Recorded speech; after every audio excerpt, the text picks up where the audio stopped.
Good afternoon, ladies and gentlemen. I think I must be announcing myself. So, I'd like to introduce Robert Ward, who's the president of the IHO.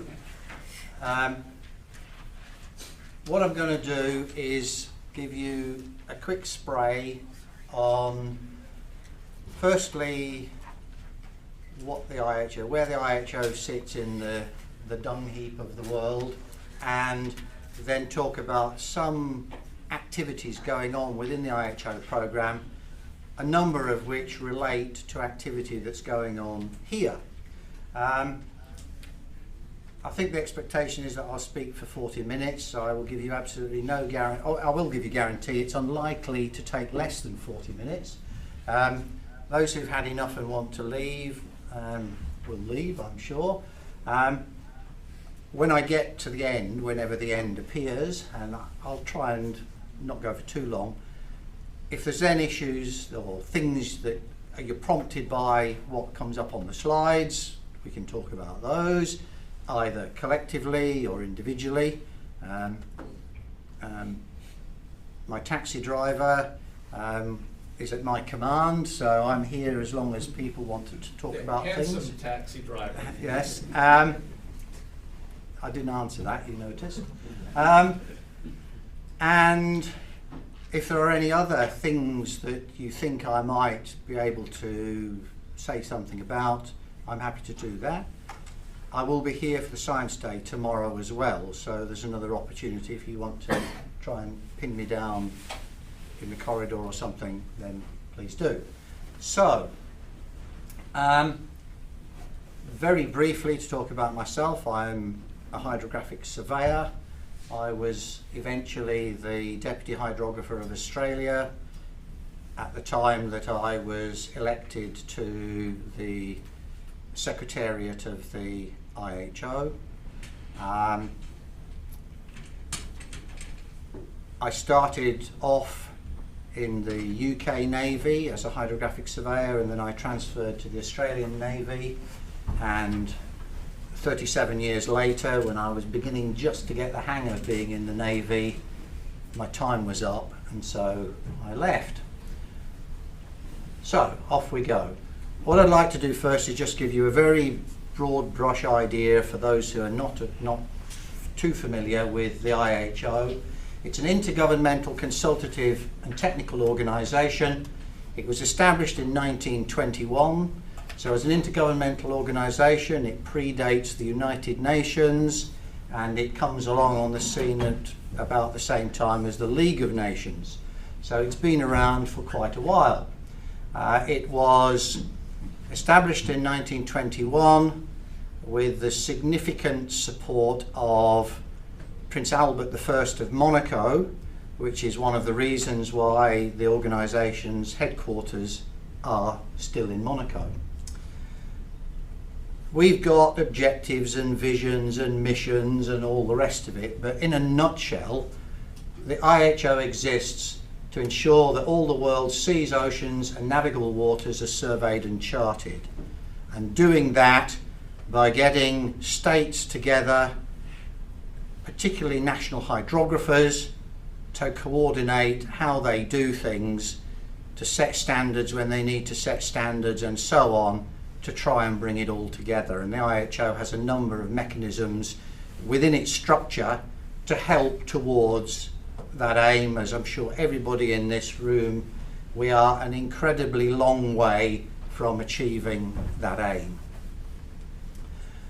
I've already said that the headquarters are in Monaco. We occupy everything behind that arrow on the 4th floor. We also have the rooftop terrace as well, which means that when the Monaco Grand Prix is on and the cars are racing along in front of here, round the swimming pool, round the corner just there and back up the starting straight just there, if you're in my office, which is that one just there, you have a fairly good grandstand view of the Formula One Grand Prix. The Prince is in his palace just up there.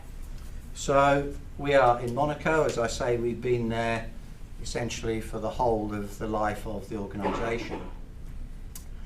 We have 82 member states. We are the recognised competent authority to the UN Assembly and to the International Maritime Organisation, if you like, the maritime organisation, part of the UN system. And in essence, whenever hydrography, nautical charting and services attached to that are ever referred to in a UN instrument, which will be an IMO instrument or even an instrument from other areas within the UN, they refer to the appropriate IHO standard. So in the case of IMO, in the Safety of Life at Sea Convention, it says you will use a chart, and then it goes on to say, and that chart will meet the IHO specifications. And that happens all the way through the various instruments. UNCLOS is another case where the same thing happens. You will show all your boundaries, and when you put things like an extended continental shelf claim, you need a chart as a reference. What sort of a chart? A chart that meets the IHO standards, and on it goes. We have active liaison with a number of other intergovernmental and international organisations in order that we coordinate and we all are able to do our job. IMO I've mentioned, Intergovernmental Oceanographic Commission, United Nations Committee of Experts on Global Geospatial Information Management, World Met Organisation, Department of Admin on the Law of the Sea, International Association of Aids to Navigation and Lighthouse Authorities, ISO, the International Standards Organisation, and so on and so on and so on. The IHO currently has developed and is maintaining 11 international standards relating to hydrography and nautical charting services, 15 guidelines, and a number of other reference documents, which are many and varied, and if you go onto the website you'll be able to see them all. Here is a list of our 82 member states at the moment, and over on the right hand side you can see a number of states that are in various levels of progression towards becoming member states. The next state that we're expecting to see on that little list over on the right hand side will probably be Malta. In terms of geographic spread, all the green bits are IHO member states. So what you can see there is that Africa is very much underrepresented, and if this diagram was of a large enough scale, you would also see that the Caribbean states are significantly underrepresented, and the small island states of the Southwest Pacific similarly. We are obviously working on that. Those states, all of those states that I mentioned, are all the ones that are probably in the greatest need of capacity building and assistance with firstly recognising the significance of hydrography to their well-being and their economies and everything else. They're also the states that probably have the least ability to address those sorts of requirements because they have lots of other priorities to deal with. The IHO itself, the IHO, remember, is made up of member states, just like the UN. And so at the end of the day, everything that happens because the member states decide. And at the highest strategic level, they all gather together as a conference, would be the equivalent of an assembly in UN terms, and they meet as a conference to decide the broad long-term strategy and aims and programs and finance models and all the rest of the organisation. They're obviously assisted by that by me and my merry band of 18 others in the IHB, which is the International Hydrographic Bureau, the Secretariat of the International Hydrographic Organisation. So we assist not only the conference in reaching its decisions and governing the organisation, but also all of the subordinate bodies that the conference appoints. And the conference firstly has got 3 principal committees. The Hydrographic Services and Standards Committee, which is effectively the Technical Programme Steering Committee, and that is made up of member states who wish to take part in that committee. We have a Finance Committee, which I think it's fairly obvious what they're there for and what they do and what they govern. And we have an Inter-Regional Coordination Committee, and that looks after all of the inter-regional cooperation and coordination of activities so that we end up with a harmonised, homogenised, global delivery of hydrographic services and information. They also look after the IHO's capacity building programme, and they look after most, but not all, of the inter-organisational bodies that also are part of the IHO structure. I'll talk about those in a moment. The Technical Committee appoints, as is required, or creates working groups that deal with specific activities and topics. On the technical side, it will be things like, we need a new standard for something. Let's set up a working group. Member states and others can then participate in that working group to either create a new standard or to address a particular issue or to maintain a standard, produce a new edition or a revision. And at the moment, those are the working groups which are standing at the moment. I won't go into all the detail, but you'll see a few. We've got a data quality working group looking at how we both assess and then portray and designate the quality of a particular data set to a potential user. We have a marine spatial data infrastructure working group, and they particularly at the moment are looking at where does hydrography and where does the role of a hydrographic service, who generally is the custodian of the most coherent hydrographic or bathymetric data set for each country, how do they fit into a national spatial data infrastructure, a regional spatial data infrastructure, and eventually into the global spatial data infrastructure. So that's what they're working on at the moment. And then we have other more detailed groups like the Surface Current Working Group. They're dealing at the moment with developing an international standard for how we're going to have a data transfer standard for surface current information.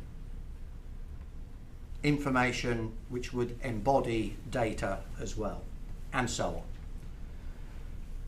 Reporting to the Technical Steering Committee, the HSSC, also is the first of the inter-organisational bodies that I'll mention, and this is the Advisory Board on the Law of the Sea, which is jointly governed by the IHO and the International Association of Geodesy. And ABLOS, the Advisory Board on the Law of the Sea, they are a group primarily of academics, primarily lawyers, primarily dealing with the law of the sea, and they produce various guidance documents on how the law of the sea has been and can be applied, and they are particularly concerned with territorial boundaries and extended continental shelf claims and all the sorts of stuff that I know a number of you in the room here have got a particular interest in. So that group, as far as IHO is concerned, reports to that committee here. And as it comes up with its programs, those programs need to be justified to that committee and then endorsed by that committee. And when they produce, as they're about to, a new version of the technical TALOS, technical A stands for something, I can't remember, on the law of the sea, they will need to get the IHO member states to adopt it, and they'll also need to get the International Association of Geodesy membership to adopt it before it will become, if you like, an internationally recognised reference document. On the other side, we have the IRCC, and they have a number of IHO bodies that they have appointed, and they are dealing, we've got the capacity building subcommittee that administer the IHO's own capacity building program, and also those programs of capacity building where we work in liaison with other organisations, which I'll mention a little bit later on. Also, the regional hydrographic commissions, which I'll talk about in a moment, also provide reports to the IRCC, but the regional hydrographic commissions they are independent of the IHO. They take their guidance from the IHO, but they are not directly responsible to the IHO, which I will explain in a moment.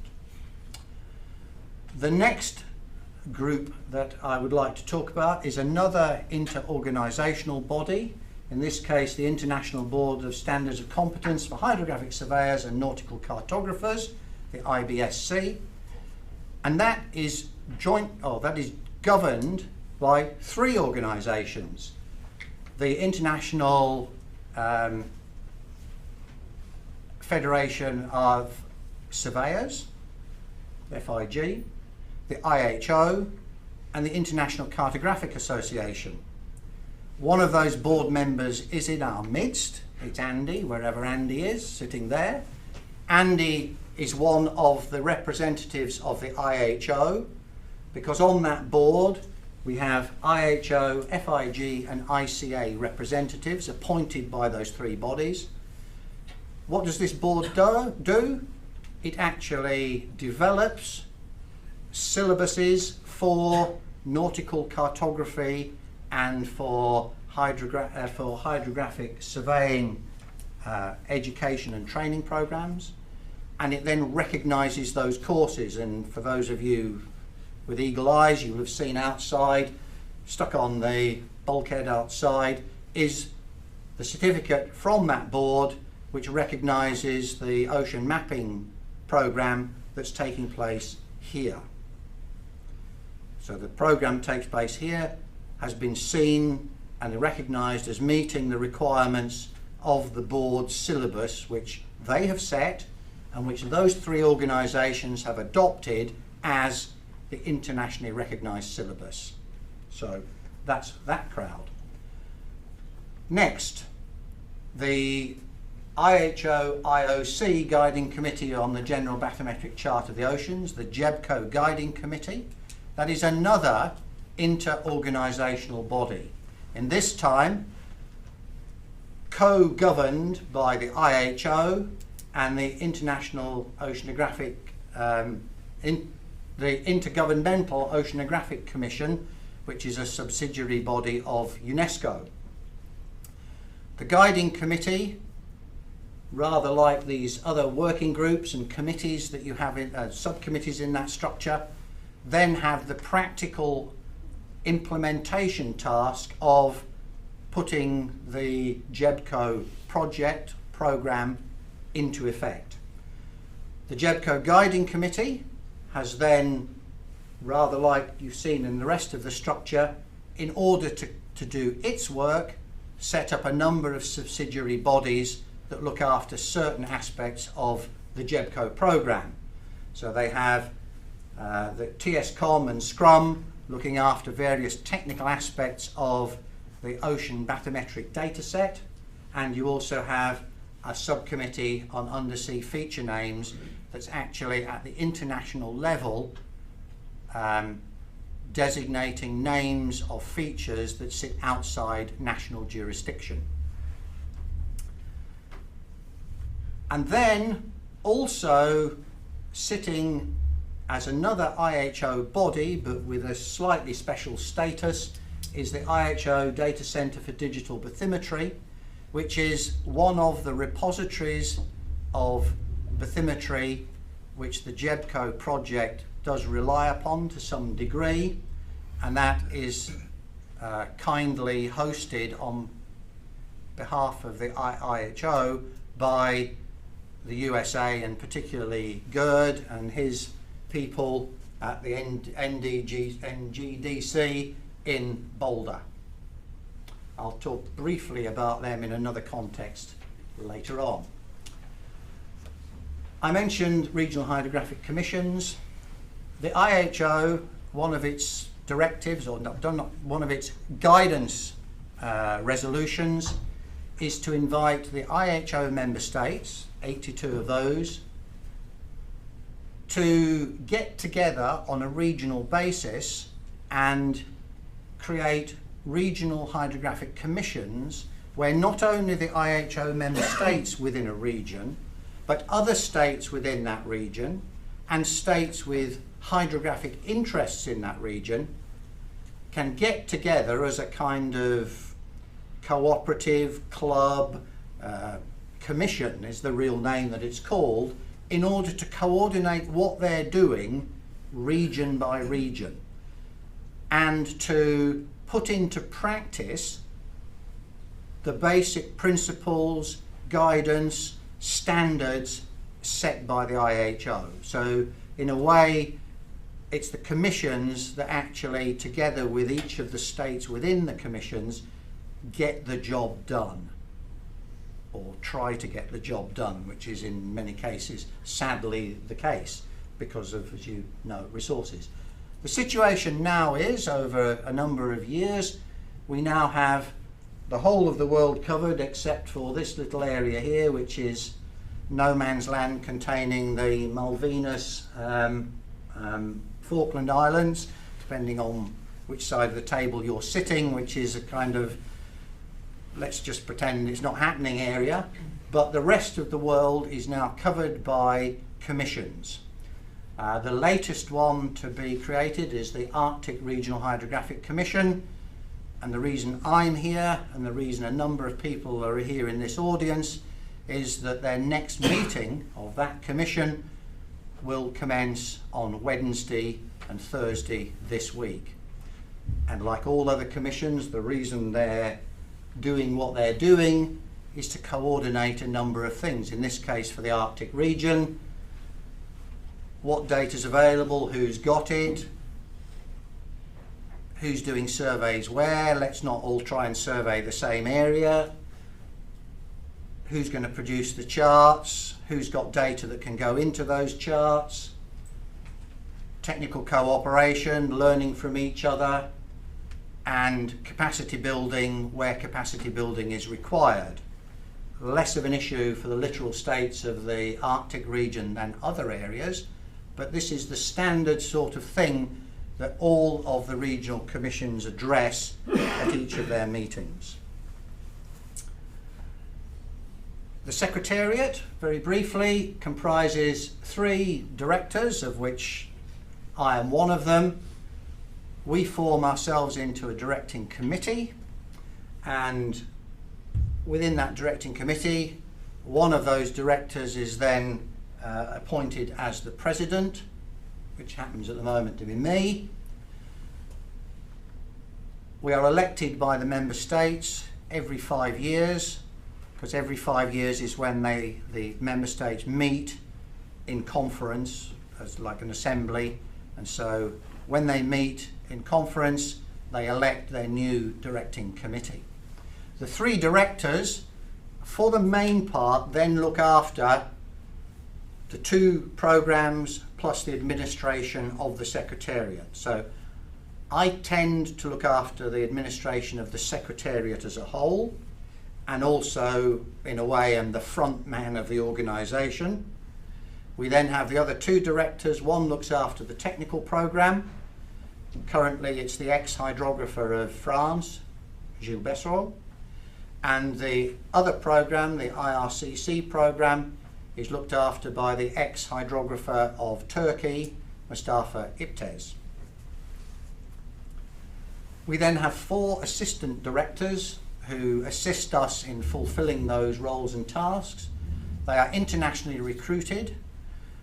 They need to be nominated by a member state, and then they are selected by the directing committee who is in the chair at the time.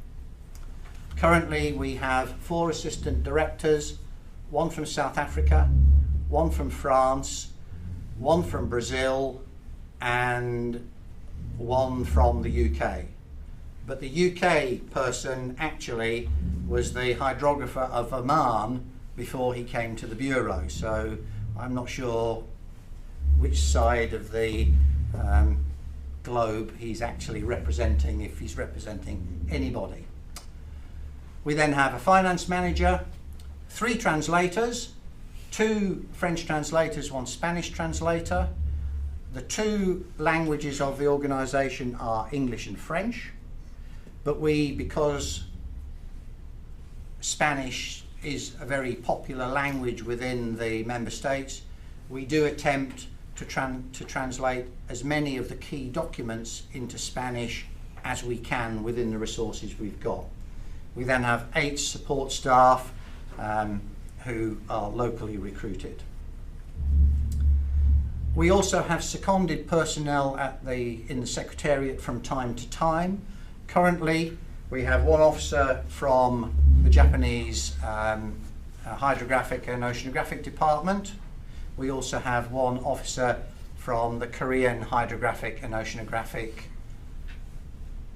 A standing for administration. We are expecting to get 1 officer from Peru joining us shortly, but that's still going through the process. Those officers that come on secondment, we employ them on special projects, generally projects taken from the IHO's programme that the working groups are dealing with, and they can then work full-time on those, rather than incorporating them into core secretariat functions, because the problem then is when they then go home again, we're left with nobody to do a core function job. I've already said that within terms of representation, it's the IHO member countries that are the organisation, and they are generally represented by the national hydrographer or the person who is appointed to have carriage of responsibility for hydrography in a particular country. So that's the person who normally would represent the country in the IHO. And then that person will delegate and authorise representatives to provide representation at the various working levels of the organisation.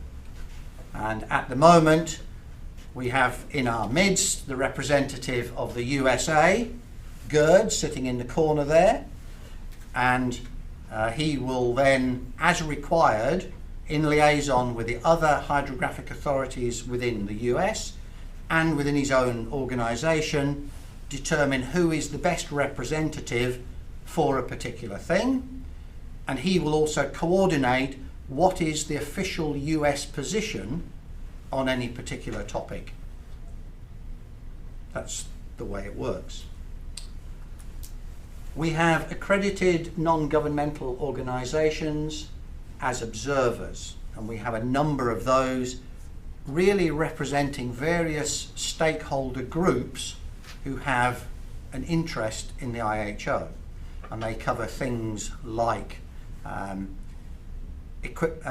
navigation equipment manufacturers, the international organisation representing them, IALA, I've already mentioned, the Aids to Navigation and Lighthouse organisation, the other UN bodies.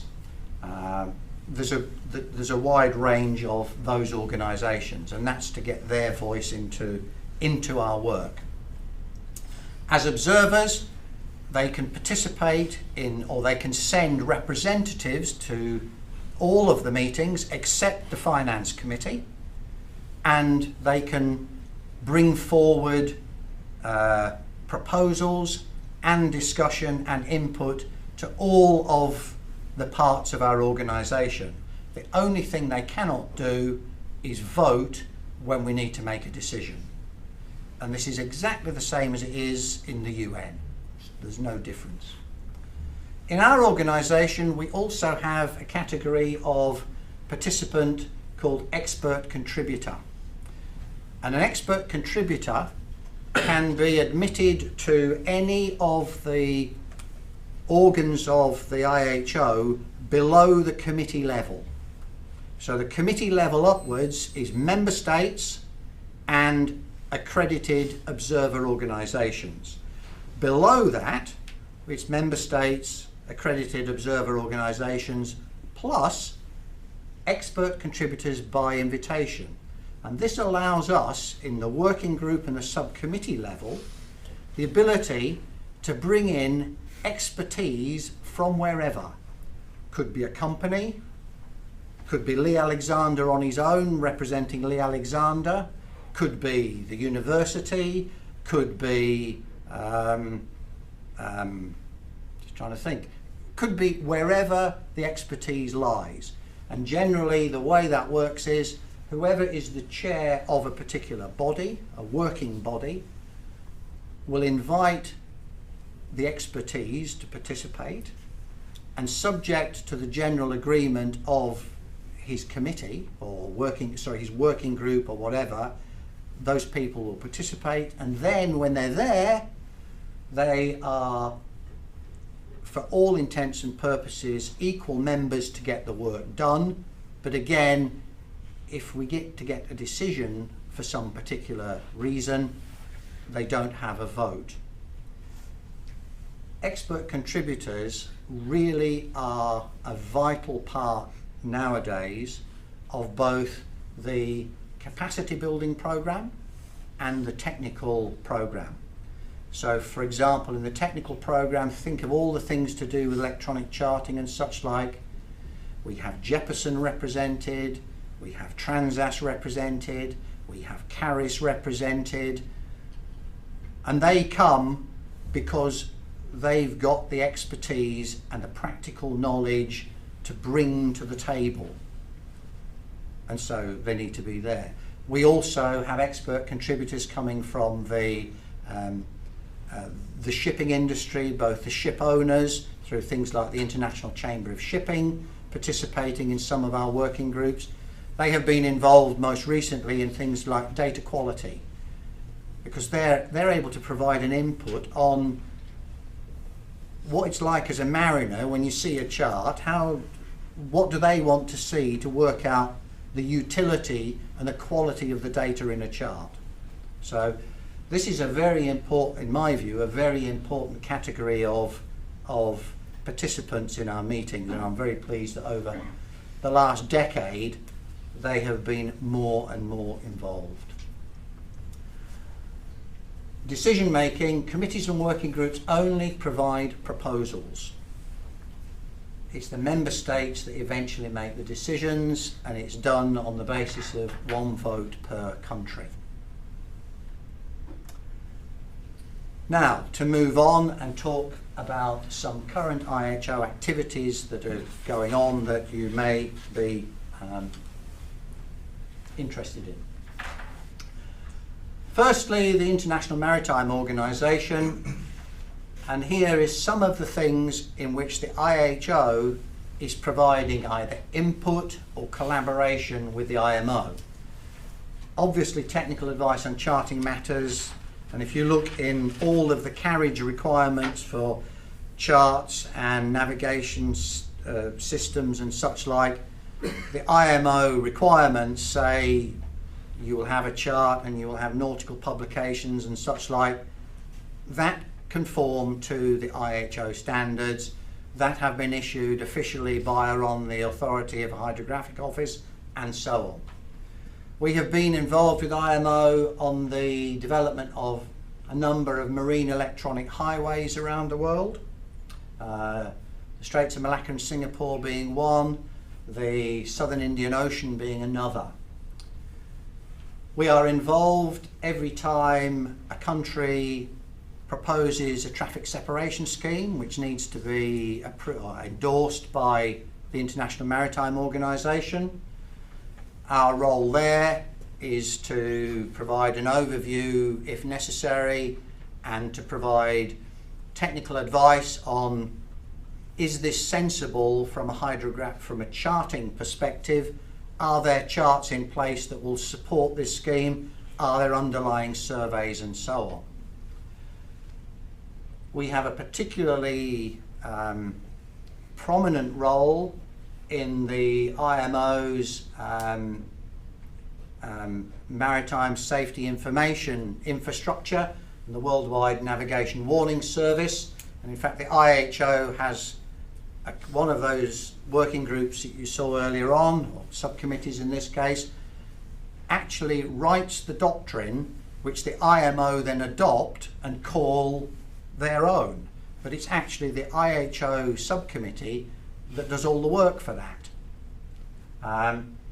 We also organise the subcommittee meetings, which is where all of the nav area coordinators, the ones that actually deliver on a regional and a national basis all of the maritime safety information, the important warnings about a new wreck has just been created, or a new shoal has been discovered, or a load of sea containers are floating around, or whatever it is.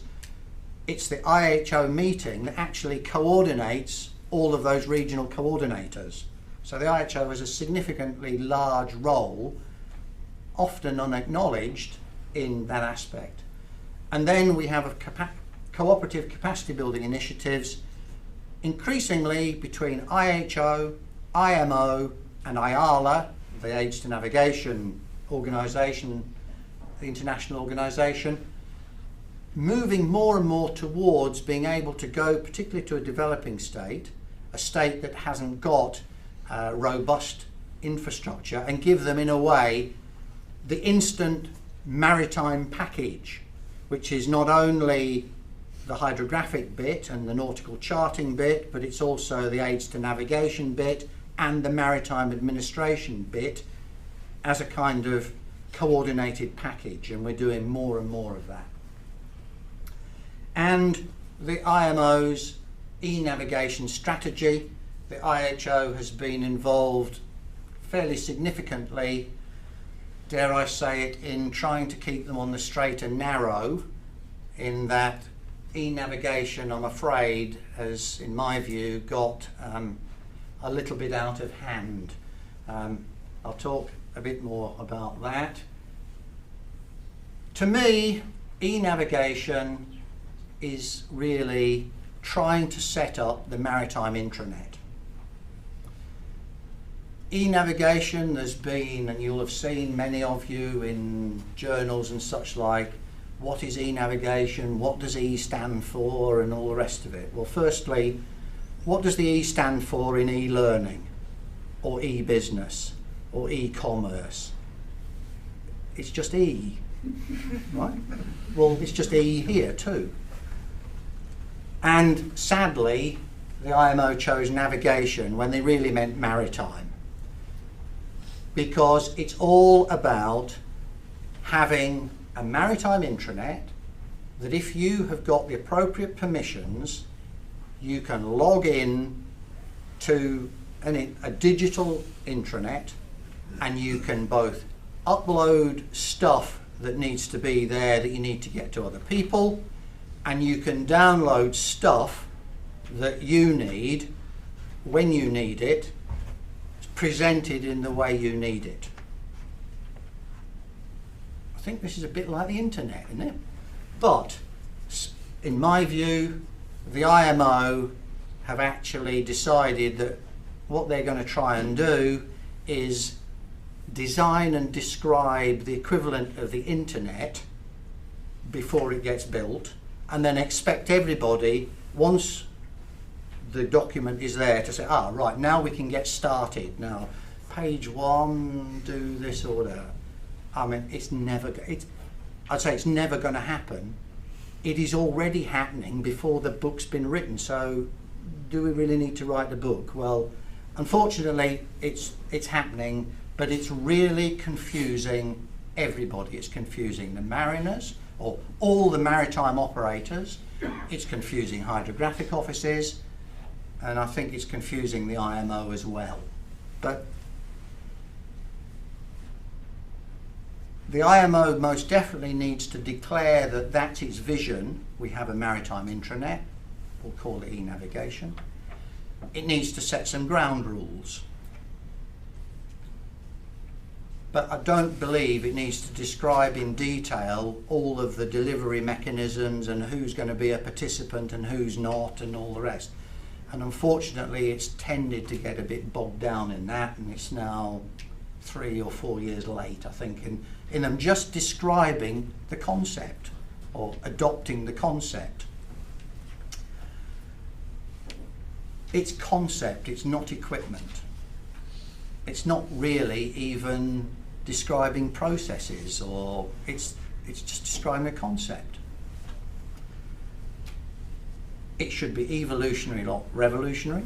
I think that's the way the internet's continued to go from, some would argue, strength to strength.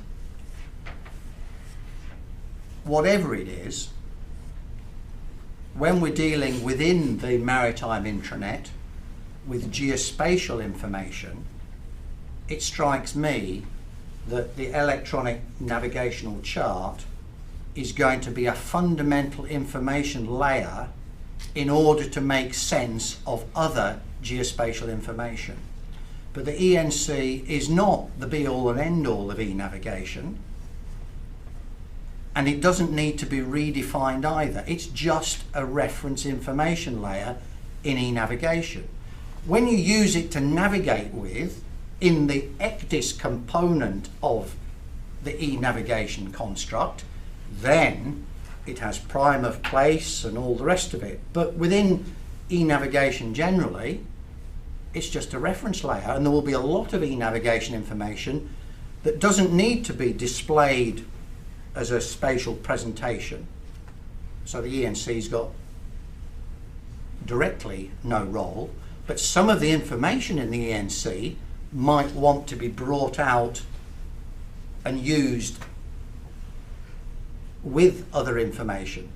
So I think there's still a lot of confusion with e-navigation, and unfortunately at the moment there's no particular clarity coming out of the IMO, or, if I may be so bold as to say, a number of the people that are involved in the development of the concept. But that's my personal opinion, and I hope I don't live to regret having said it on the cloud. One of the things that has been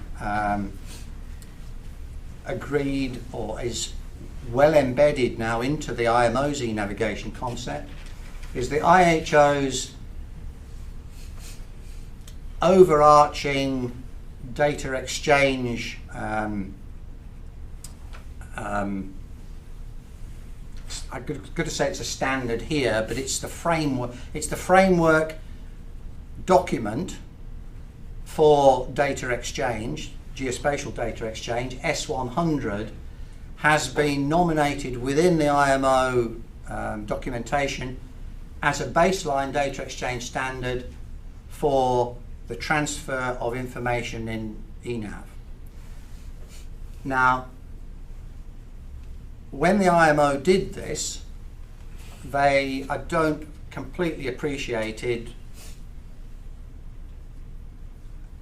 what S-100 can do and what it cannot do, or what it should not do. S-100 is, for those who are familiar, is in a way it's the new S-57 to some extent, but it's aligned with ISO, it's aligned with the ISO geographic standards, such you end up with mix and match.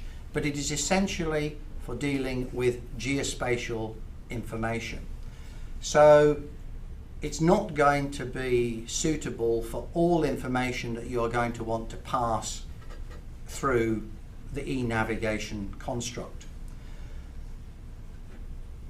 We managed to get IMO to say it's a baseline data exchange standard which doesn't exclude other options.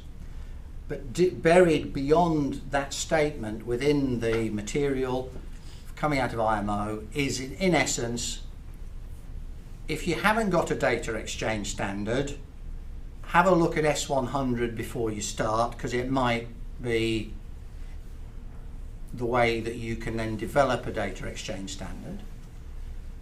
If you can't, either because you've already got something else or it just isn't suitable, then whatever data exchange standard that you do adopt needs to be compatible with S-100, and by extension it will be compatible with the ISO standard, because S-100 is based on ISO. So that's the concept behind this. The situation at the moment is, as I said, it's aligned with ISO 19100. We went to this new standard in order to make hydrographic data much more widely available, because you can then mix and match it with other ISO 19100 geospatial data sets. We have a supporting registry for S-100 developments, all the data definitions and such like. It's up, running, active, that's the URL. The uptake, there's already a number of areas where it's being used, and the first one that came on the scene, again, Brian here somewhere. There's Brian, right? S-102, developed here, which actually became the first standard that got adopted under the S-100 framework.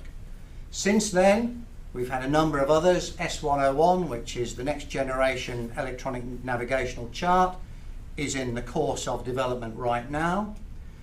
IALA are in the process of developing a data exchange standard for vessel traffic service information and also for aids to navigation information, particularly metadata. United Nations Law of the Sea, the Australians, Geoscience Australia, on behalf of Dualos, are developing an S-100 based data exchange standard for UNCLOS claims, for extended continental shelf claims. The World Meteorological Organization have got sea ice forecasting, which they're transitioning from an S-57 base to an S-100 base.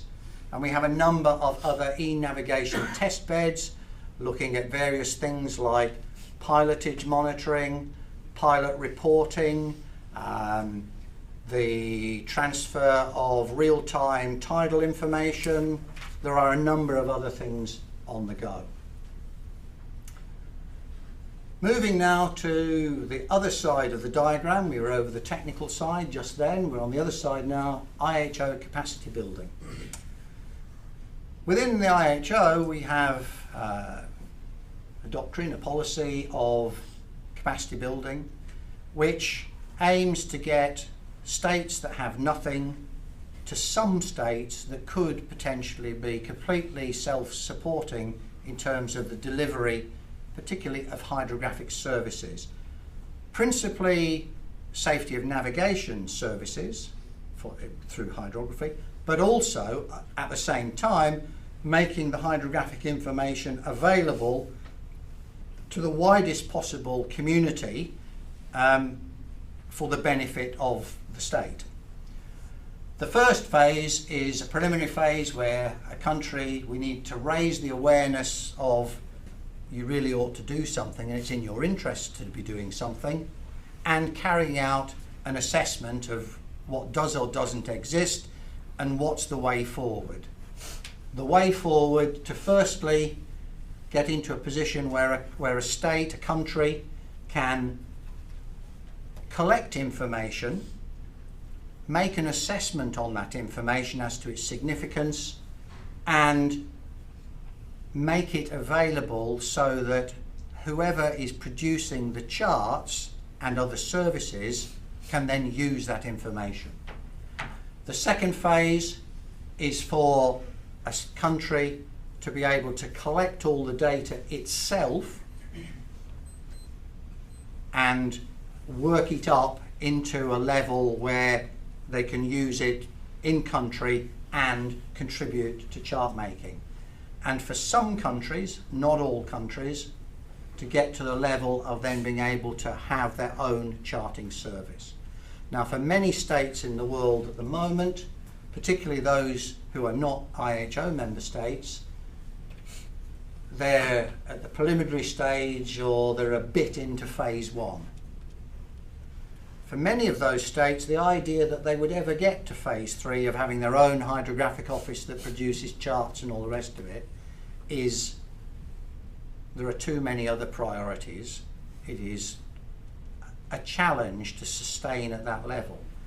And the reality is that by and large, the world is covered with charts. There may not be any data in the charts, but it is covered by charts. So somebody is making those charts. What we need to do is to get every single state at least to that level, because then if they can collect and circulate nautical information, whoever's making the chart right now can take that information and add it to the existing chart. If we can get them to this level, it gets even better. For many states, particularly smaller states, and states who are particularly financially strapped, trying to then get them to produce their own chart production and distribution capability is both unnecessary and just a burden and a bridge too far. So our aim is to get every single coastal state to that level, and then most of them to that level, and then some of them to that level. But my personal view is most countries in the world that are going to have a hydrographic office have already got one. And those that haven't, if they aspire to get to there, the world will already be a much better place. So that's capacity building there. Now, in terms of technical assessment, in the IHO capacity building programme, sometimes funded directly out of our programme, sometimes in cooperation with IMO and IALA, we will conduct a technical assessment, and that is we will get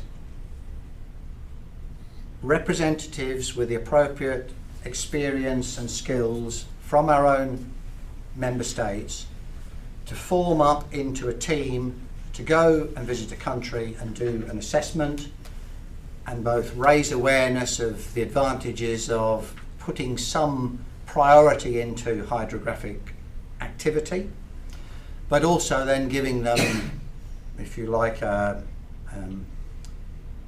guidance document of what sort of things they ought to do and where they could get assistance and so on. And up until now, those technical assessments have been, or the outcomes of them have largely been a highly subjective assessment. You have silly old nits like me who go there, and because I've done it quite a few times and I've been around a long time, I sort of say, well, you know, that area is really important and you really ought to do something there and all the rest of it. When you want to go to the World Bank to get some money, they're sometimes a bit sceptical because it is highly subjective. So if you can have something which is repeatable, even sometimes if it's wrong, there's a greater comfort in it because it just seems somehow to be rigorous. So we are looking in the IHO and in the capacity building arena particularly in trying to identify risk assessment models or methodologies which will allow us effectively to go to a state and present to the Prime Minister or the Minister of Transport or Environment or whoever it is with, look Minister, from the information we've gathered so far and from input that we've got while we've been here, to us, unless you provide us with some other information, here are some of the hot spots which we think you really ought to start looking at right now. And this is the methodology we used, and this is how we came to these views. And one of them, which is emerging at the moment, is one developed by New Zealand, In this model, which is by collecting various layers of information and using tools through a GIS, coming up and effectively identifying the survey hotspots or the charting hotspots in a particular country. The whole process is based on the IMO formal safety assessment process. This was purposely done because for most coastal states, they're familiar with this because it's from IMO and it already happens, because IMO go and say, I'm terribly sorry, but we're not very happy with your port state control mechanisms or the way that you operate your fleet or whatever. And the way that IMO does that is through FSA. There are 4 principal components that go into the current model, and that's a risk assessment or a risk areas are identified or qualified according to chart quality principally, which is the underlying data that is or isn't in the chart. Ship types and sizes that are then going to want to be using that data. The potential or the priority for economic growth in particular areas, and in most cases some level of the environmental status or sensitivity of areas.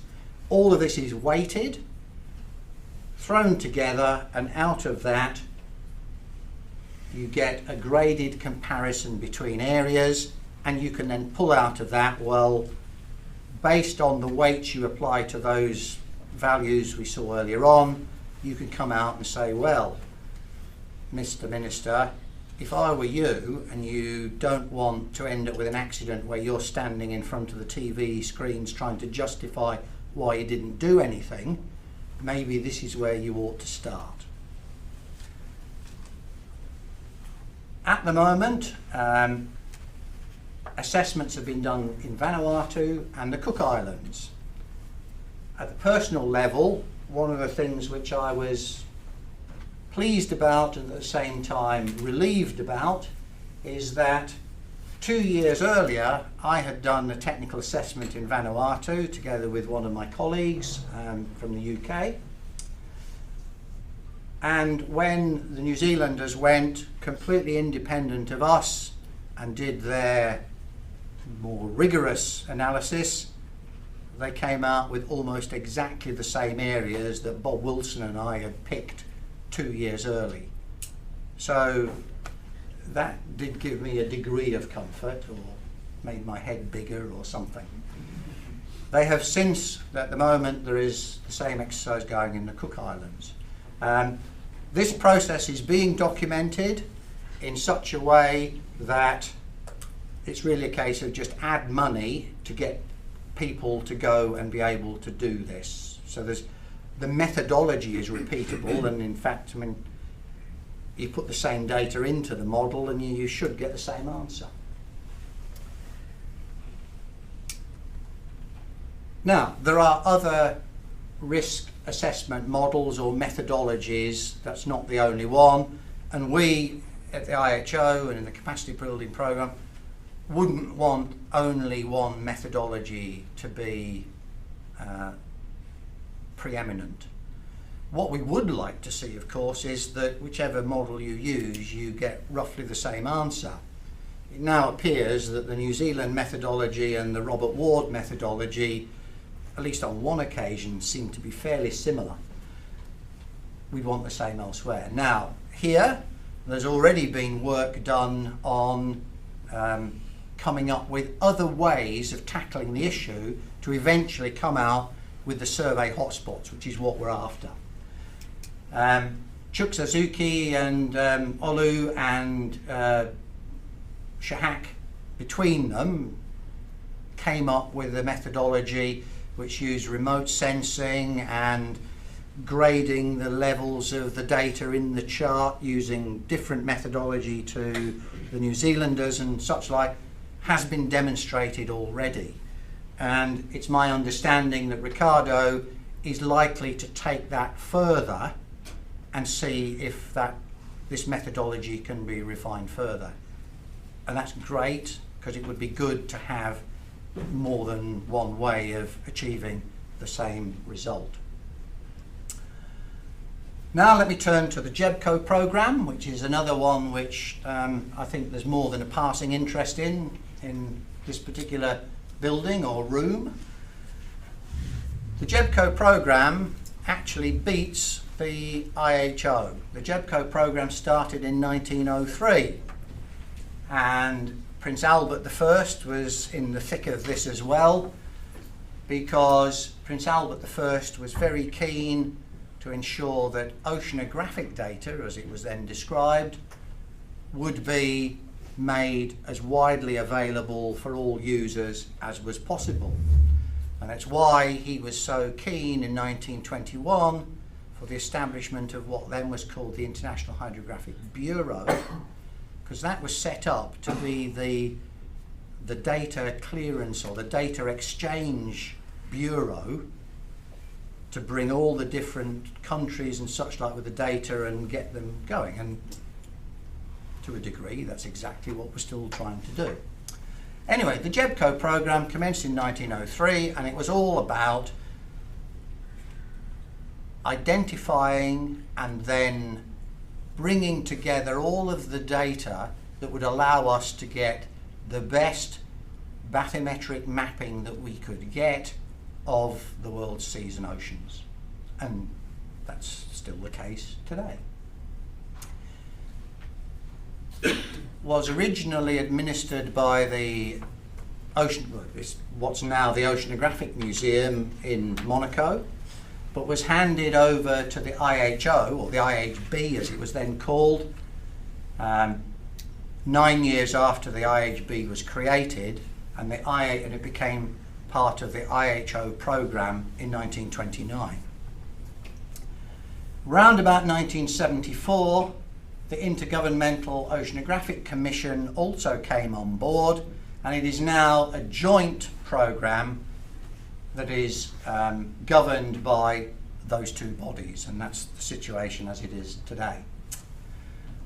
The management of the program, as you saw in that diagram earlier, is then delegated to the GEBCO Guiding Committee, and we have in the room, everybody's in this room today, we have in this room an ex-chair of that Guiding Committee, which is Dave, sitting there, right?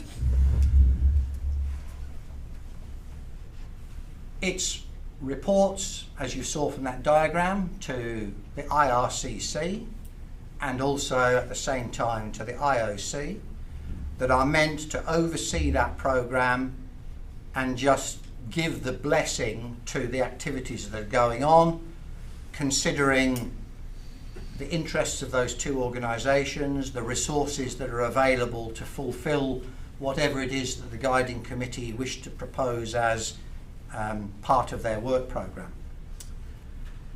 Within the GEBCO Guiding Committee at the moment, there are three subordinate bodies, which I mentioned earlier on: SCOFN, TSCOM and SCRUM. The Guiding Committee meets annually, and each of those three bodies meets annually also. Some in tandem with the Guiding Committee, others, usually SCOFN, separately. I've already mentioned the Data Centre for Digital Bathymetry. The concept of that was for it to be one of the principal repositories of the data upon which all of the GEBCO mapping depends. Now that's become a little bit fragmented over the years, but as you'll see in a little while, I certainly feel that maybe we need to reinstate the DCDB as a focal point within what is now a distributed set of databases that together form the global bathymetric data set. And I've already said that it's hosted by NOAA.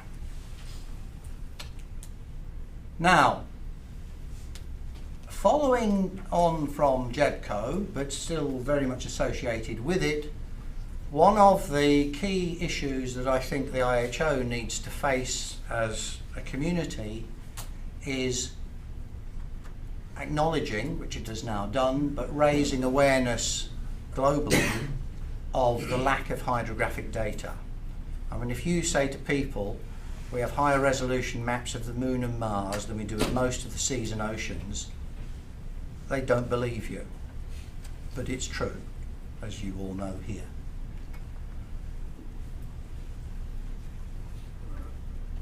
Just before we get into the deep ocean, these are figures for the coastal waters, depths less than 200 meters around a number of coasts of countries, and that's the areas or percentages that are either unsurveyed or require better data.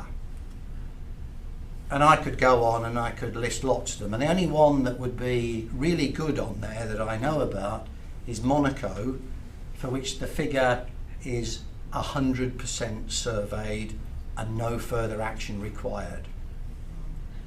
But as that covers, I think, about 4 square kilometres, it doesn't really count.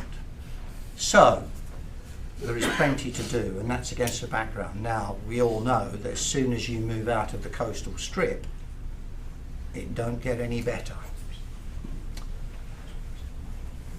The IHO, at its last conference in 2012, formally acknowledged that this is an issue. And they did so because we all agreed, and you've only got to look back through the IHO yearbooks, and you see that in 25 years, the number of government-operated survey vessels has decreased by 35%. Now, you can say, well, of course, we've had multi-beam since then, and some countries contract it out and all the rest. There is no way in the world that that's made up a 35% difference in number of ships out there. And what I didn't put in here is, and I'm sure Gerd would agree, like I can talk for when I was in Australia, ships used to go to sea for anywhere from certainly over 200 days a year. This would be government ships. Well, I know in Australia now, they get diverted to do other stuff, and the number of days they're actually out there surveying might actually be 50. So it's actually worse than that figure there. I'm the chair of the Hydrographic Commission on Antarctica, and at our last meeting just before Christmas, we had a number of countries who say, our government says we can't send any ships to Antarctica this year or next year. So it ain't getting any better. So we have to have some strategies to overcome this. We need to raise awareness. We need to raise awareness at all levels. We need to let states know. Most governments don't know. And when you tell them, they don't want to hear. The public definitely don't know. The public, sadly, in my experience, have no idea of how dependent they are on the sea. The US has a certain uniqueness about it, but if I go back to Australia and I say, that's a very nice Datsun car you're running there, where did that come from? He says, from the showroom up the Parramatta Road. He has got no idea it came from in a ship from overseas. Ah, okay, so you tell them that. Ah, where did the metal come from? Well, from the factory. Well, it was actually iron ore that was dug out of the ground, shipped to Japan, where they turned it into steel, which they turned into a car, which they then brought back. And it goes on and on and on. You know, you go to the shop to buy a melon, or it doesn't matter what it is. The general public have no idea of the dependence on the sea. And I think these days, even if you live in Mongolia, something arrived in Mongolia that started off coming by sea. Even if it was the Boeing aeroplane, because the aluminium had to come from somewhere, and it started getting dug up out of the ground either in Canada or Australia or South America or somewhere as bauxite. So there is a real big education program and awareness program that we all need to do, and I mean all of us, all the time.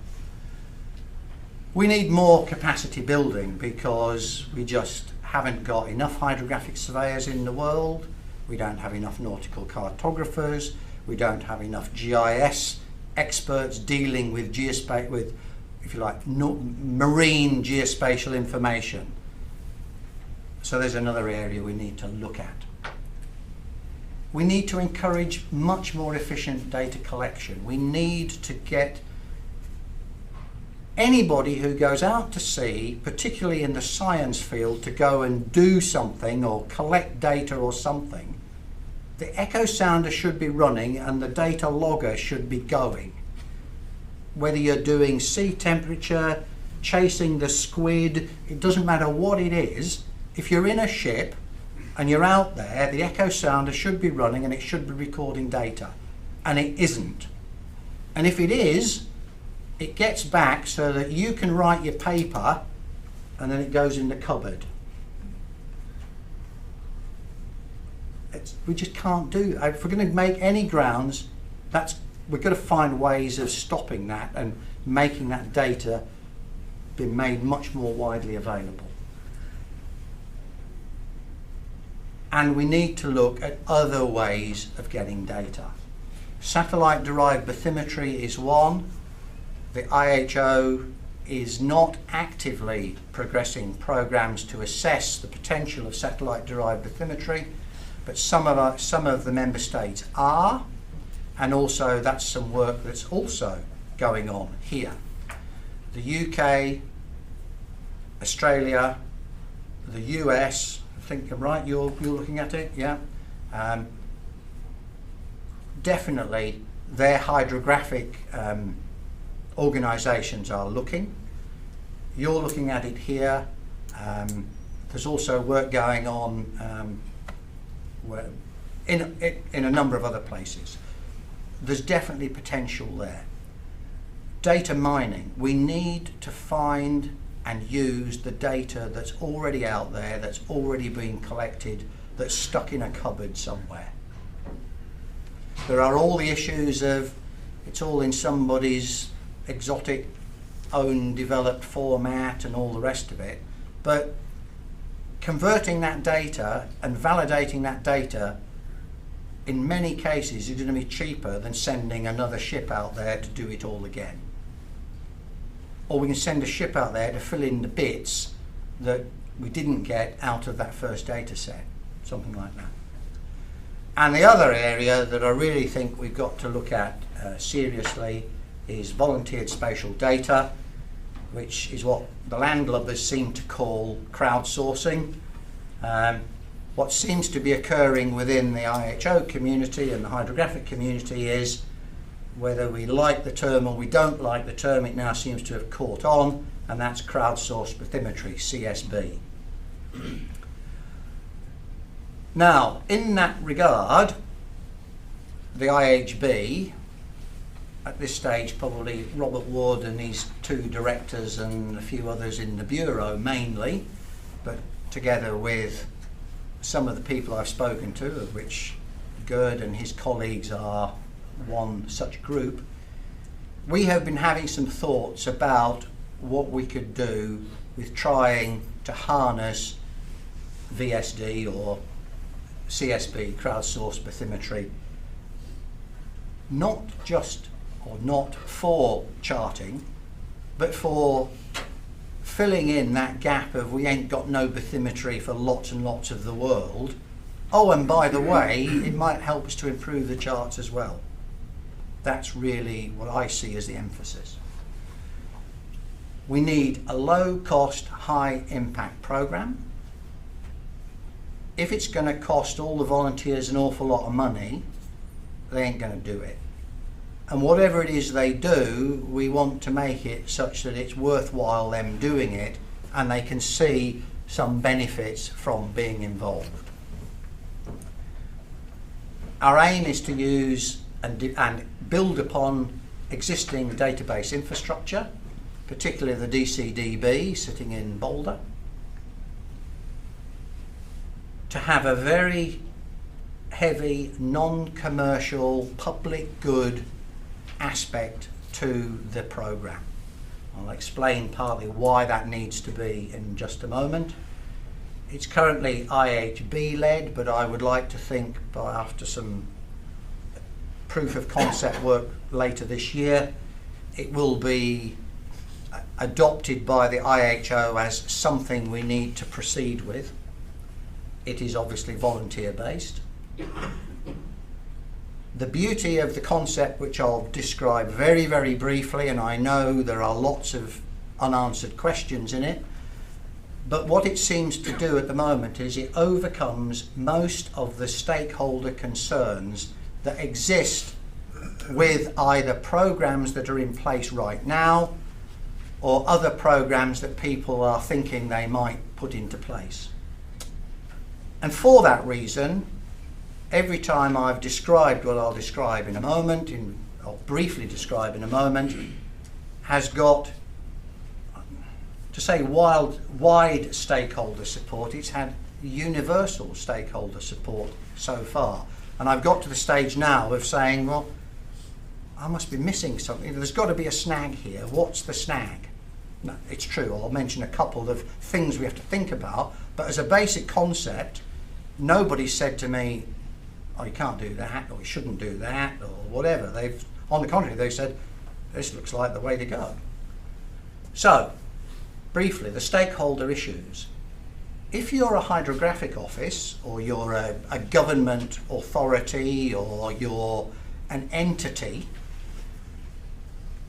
if you get showered with crowdsourced data, that makes people like Gerd or his minister a bit uncomfortable, because if somebody gives you a load of data, as a public authority, you have a duty of care to look at it and do something with it and make a decision.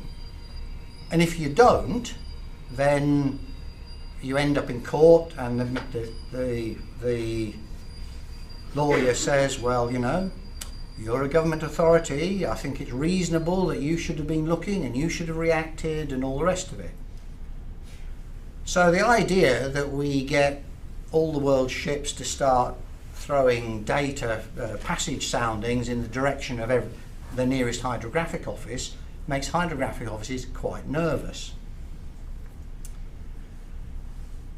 When you've got that data, because a hydrographic office, just the process of turning that data into an official chart for which the government is exposed to some liability, even in the US, then you need to take care and attention in how you go about that.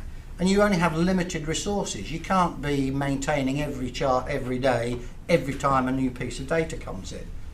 So unless it turns out that the data contains really, really important new material, which you generally send out as a notice to mariners or as a nav area warning or whatever, the rest of the data you put on the back burner until the normal revision cycle. So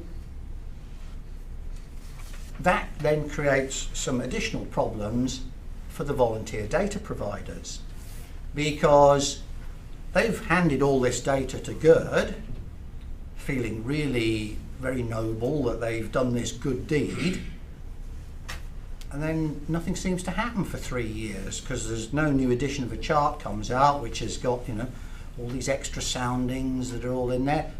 But there were no rocks in the middle of that data, so Gerd just had to think of, in fact, no, we'll blame Shep. Where's Shep? He must be here somewhere. Shep's the man. It's not Gerd's fault, it's Shep.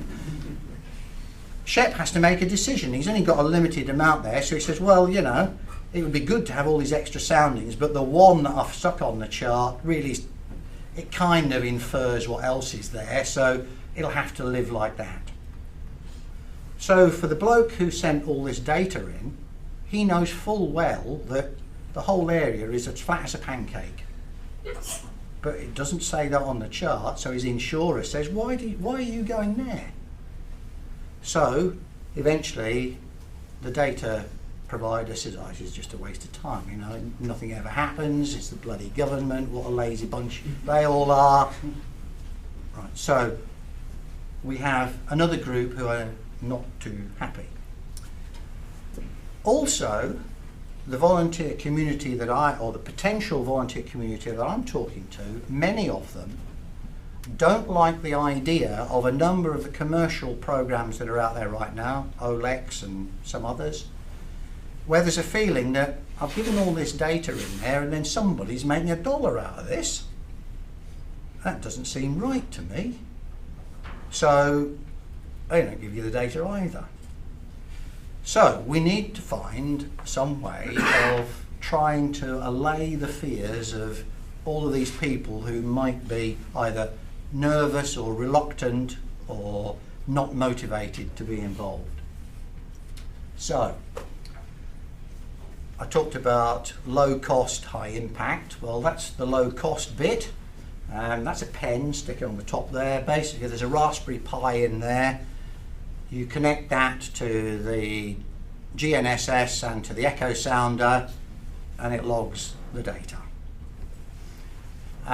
You then have some output ports, which could be a thumb drive, could be an online connection or whatever. Including the Jiffy box, we're talking there about a component value of less than $100. Somebody bolts it together and sticks it in a Jiffy box, and in a Jiffy bag, and sends it to whoever the person is at the other end, and add the costs on, or it was sort of a couple of $100, something of that kind of order.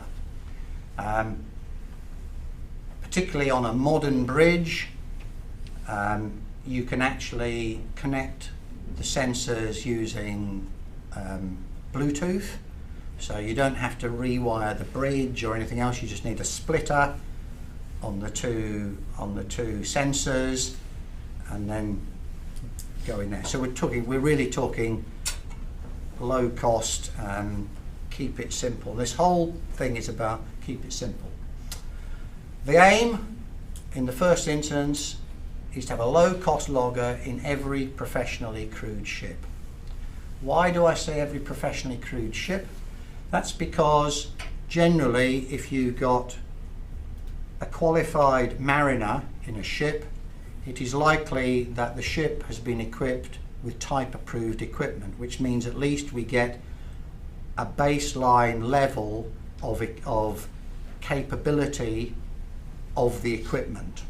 So we're not then talking about man who gets Fish Finder from Walmart and plugs it into his iPhone and all the rest of it. Now, we might get there, but in the first instance we're talking about the minimum standard echo sounder that all ships ought to have, and a minimum standard GNSS that all ships ought to have, which infers a certain level of stability and capability and predictability of the equipment.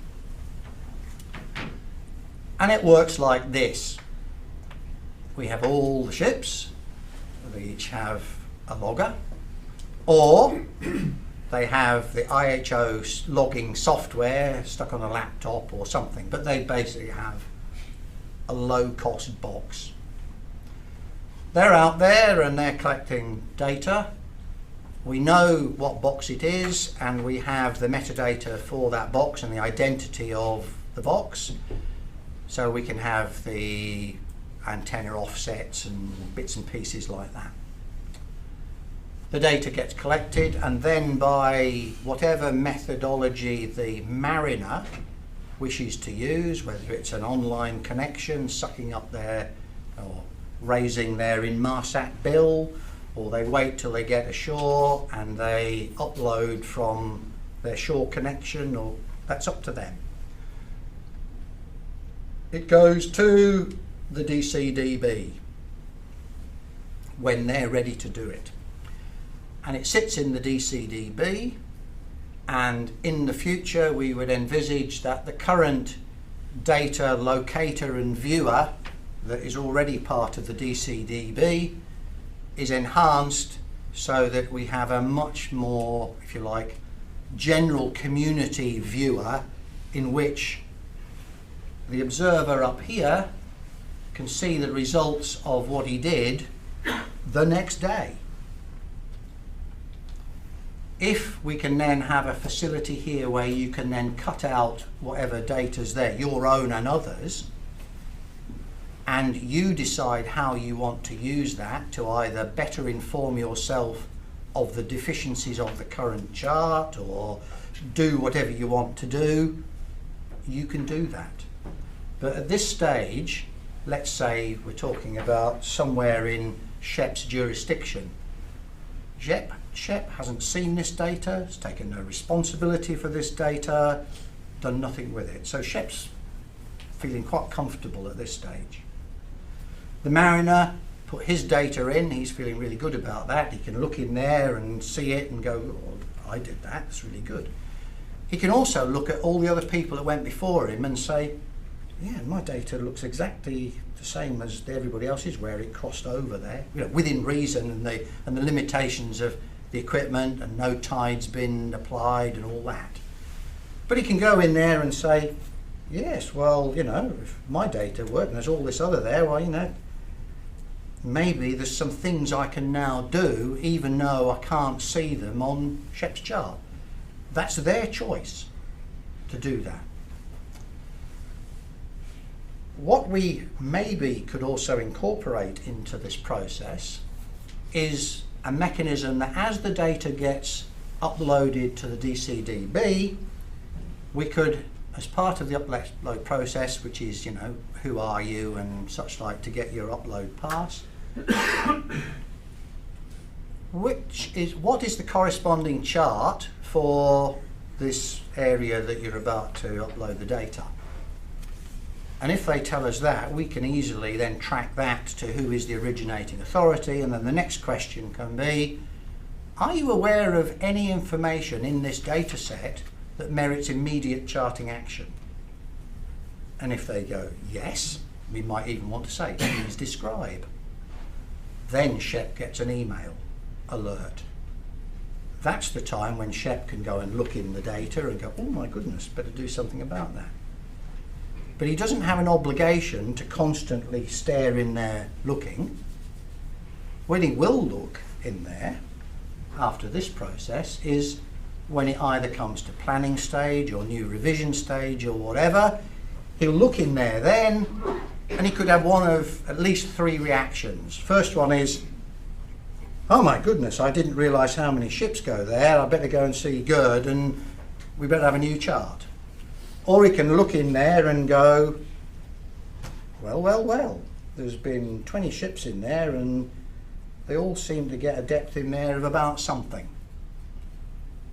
He may decide that there's enough confidence to stick that value or a slightly lesser value on the chart with some qualifier, in the same way that at the moment we stick Captain Cook's sounding in there with some kind of qualifier. Maybe we can do that with this. Or he can look in the database and go, oh my goodness me, there's all sorts of depths in there and all the rest of it. Best we send a survey ship there to clarify exactly what's going on. To me, it doesn't matter what reaction it is, it's got to be a better reaction than staring into the database and looking at white space, which is largely what happens now. So that is very much in a nutshell what I'm thinking we might try and get towards. Promoted very much as a mariner's self-help program. This of course is not new. I've already said that the GEBCO program is crowdsourced bathymetry. It always has been. It's been largely the scientific crowd that we've relied upon, but it's been crowdsourced bathymetry. If we go right back to any hydrographic office, in almost all of them, lots and lots of the chart is made up of the crowd. There might be only certain sections of the crowd, but it's the Port Authority, the hydrographic notes coming in, and a bit of GEBCO passage sounding. It's already a mosaic of information going in there. In many cases, not a lot of the data on a chart actually was collected by the Hydrographic Office. So this is definitely not new. It's also not and never will be a replacement for surveys. But it could well be at least a survey reconnaissance and validation of existing data tool. There are some issues to address. Potential government exposure to liability, you know, we have to find a way of being able to give some confidence value to this sort of information if we're particularly going to stick it on a chart. And I had a good conversation this morning with Brian about just this aspect of it.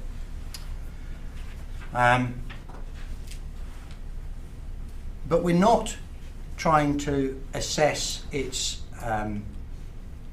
utility and its uncertainty so that we can stick it in a chart. It's so that anybody is able to make an assessment to use it for whatever it is they want to use it for. Tsunami modelling, inundation modelling, I want to stick a submarine cable down. I need to go and do a survey. What's there already? Is it good enough? Can I get away with what's there already? Do I need to do some more? So somehow being able to qualify the data, because I think from my discussions, particularly with the more enlightened hydrographers, there are a number who are not so enlightened in my view, but the enlightened ones, I think we all agree we can stick crap on a chart. We just need to know how crappy it is. And we need to be able to tell the mariner or the user generally how crappy it is. If we can do that, we could put it on the chart. But if we don't know and we can't do that, then it's downright misleading to put it on the chart, and it is better to leave a white space, because then at least we hydrographers think nobody will go there because it's white space. Well, I can tell you from the super yacht community down where I'm living, that is not the case. They in fact go out of their way to find the white space because nobody else goes there, they think. So we really do need, I think, to press on with some of these issues. We have to think about observers, the possibility of exposure to liability of the observers. And so one of the things throughout this programme is, as much as possible, to have systematic, standardised treatment of the data, as much as possible, hands-off, automated and systematic. Because the moment we have to have human judgment involved, somebody is exposing themselves to some liability or other. Now, hydrographic offices are well aware of that, and to say comfortable with it is not true. Used to it and understand it, yes. But we need to think about that. We need to think in terms of the observers. There will potentially be some sensitivities, because when does passage sounding become systematic surveys within national waters, either or in terms of UNCLOS issues? So there are a few potential sensitivities, but even then that is likely only to be in certain areas of the world. So the idea, well, we won't do this because it might not work for this country or this country, again, seems to me to be not an option to consider. We need to look at this and then look at maybe some of the places where maybe we wouldn't want to do this. So, as I said, I've finished my 40 minutes now, and I've actually finished. So there you are. I said before, I'm around for at least another day. Those of you who've definitely had enough, I've never heard the door slam if somebody left. Anybody's got any questions, thoughts, comments, whatever, or if you've all had enough, then we'll all go to the pub. Whatever. Anyway, so there you go, I've finished.